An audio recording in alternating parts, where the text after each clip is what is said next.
Mastery-based learning is really an approach to get all students to master the concepts that they need to learn at each grade level. So we've had learning standards for a really long time.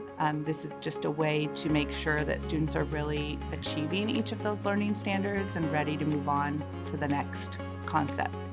Mastery-based learning in my classroom, every assignment that we're looking at, students have to master certain specific topics in that standard before they move on to the next.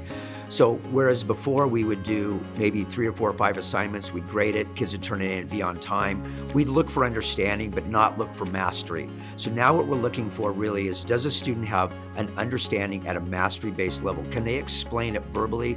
Can they explain the standard in written terms?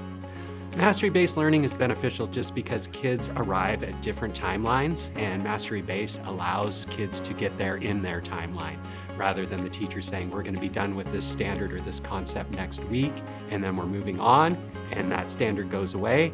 In mastery-based learning, students master the standards, and that might be, for some students, very early on when the standard's introduced. For others, it might be later in the year.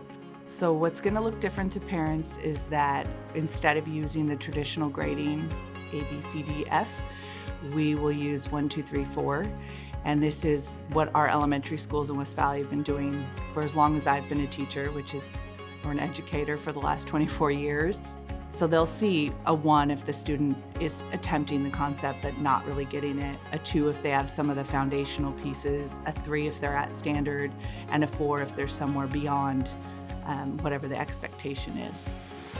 The cool thing is about this is what I love about this. This is what I love.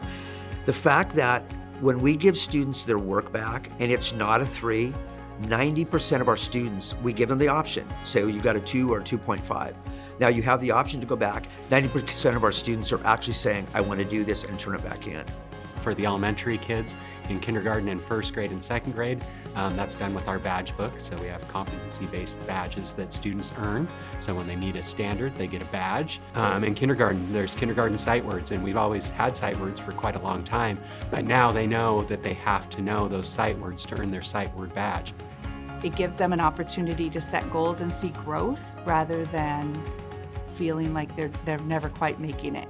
You know, if all you ever see is an F on your report card, it's hard to stay motivated.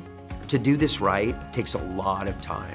It really does, because you can't just, it's not going to the copy machine and just copying the paper and giving the kids. It's like you have to come up with creative ways to allow students the opportunity to learn in an environment where they have freedom to do that, and they have freedom to explore.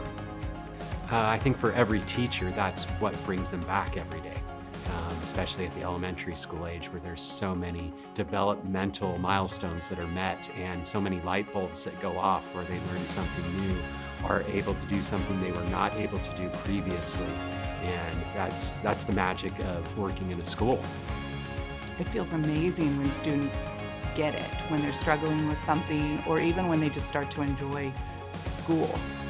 When we can provide those opportunities for kids, then it gives me hope.